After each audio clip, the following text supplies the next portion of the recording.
Give me liberty or give me death. By Patrick Henry, March 23, 1775. No man thinks more highly than I do of the patriotism, as well as abilities, of the very worthy gentlemen who have just addressed the House.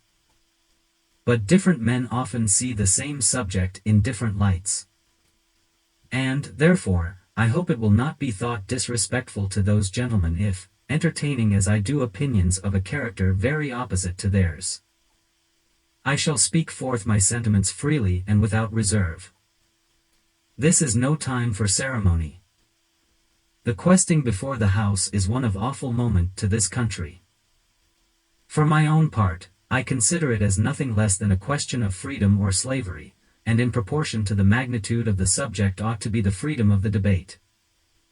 It is only in this way that we can hope to arrive at truth, and fulfill the great responsibility which we hold to God and our country. Should I keep back my opinions at such a time, through fear of giving offense, I should consider myself as guilty of treason towards my country, and of an act of disloyalty toward the majesty of heaven, which I revere above all earthly kings. Mr. President, it is natural to man to indulge in the illusions of hope.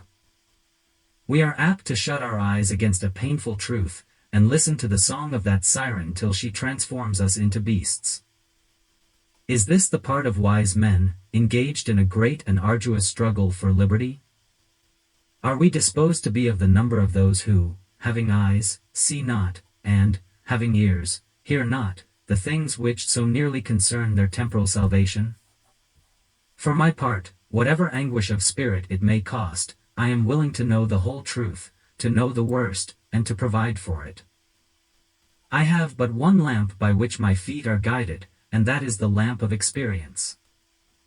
I know of no way of judging of the future but by the past. And judging by the past, I wish to know what there has been in the conduct of the British ministry for the last 10 years to justify those hopes with which gentlemen have been pleased to solace themselves and the House. Is it that insidious smile with which our petition has been lately received? Trust it not, sir, it will prove a snare to your feet. Suffer not yourselves to be betrayed with a kiss. Ask yourselves how this gracious reception of our petition comports with those warlike preparations which cover our waters and darken our land. Are fleets and armies necessary to a work of love and reconciliation?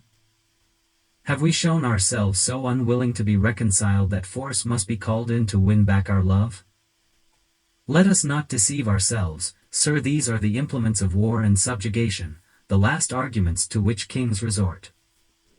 I ask gentlemen, sir, what means this martial array, if its purpose be not to force us to submission? Can gentlemen assign any other possible motive for it? Has Great Britain any enemy, in this quarter of the world, to call for all this accumulation of navies and armies? No, sir, she has none. They are meant for us, they can be meant for no other. They are sent over to bind and rivet upon us those chains which the British ministry have been so long forging. And what have we to oppose to them? Shall we try argument? Sir, we have been trying that for the last 10 years. Have we anything new to offer upon the subject? Nothing. We have held the subject up in every light of which it is capable, but it has been all in vain. Shall we resort to entreaty and humble supplication? What terms shall we find which have not been already exhausted? Let us not, I beseech you, sir, deceive ourselves. Sir, we have done everything that could be done to avert the storm which is now coming on. We have petitioned, we have remonstrated, we have supplicated.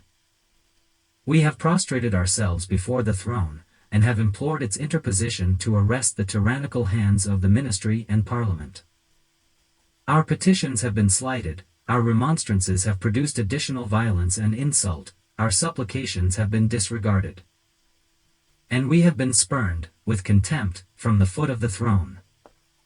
In vain, after these things, may we indulge the fond hope of peace and reconciliation.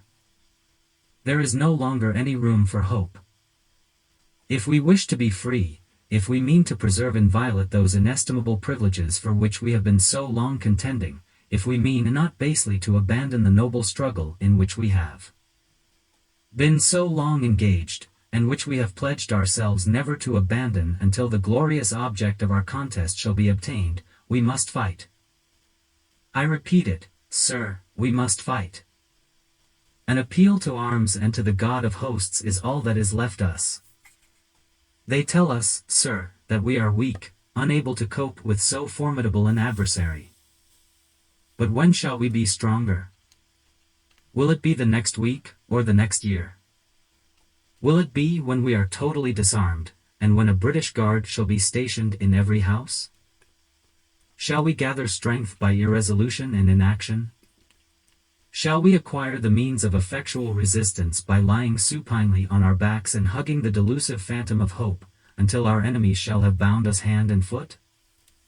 Sir, we are not weak if we make a proper use of those means which the God of nature hath placed in our power. The millions of people, armed in the holy cause of liberty, and in such a country as that which we possess, are invincible by any force which our enemy can send against us. Besides, sir, we shall not fight our battles alone. There is a just God who presides over the destinies of nations, and who will raise up friends to fight our battles for us. The battle, sir, is not to the strong alone, it is to the vigilant, the active, the brave. Besides, sir, we have no election. If we were base enough to desire it, it is now too late to retire from the contest. There is no retreat but in submission and slavery. Our chains are forged. Their clanking may be heard on the plains of Boston. The war is inevitable, and let it come. I repeat it, sir, let it come. It is in vain, sir, to extenuate the matter. Gentlemen may cry, peace, peace, but there is no peace. The war is actually begun.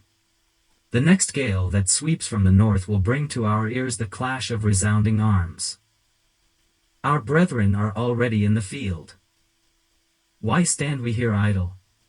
What is it that gentlemen wish? What would they have?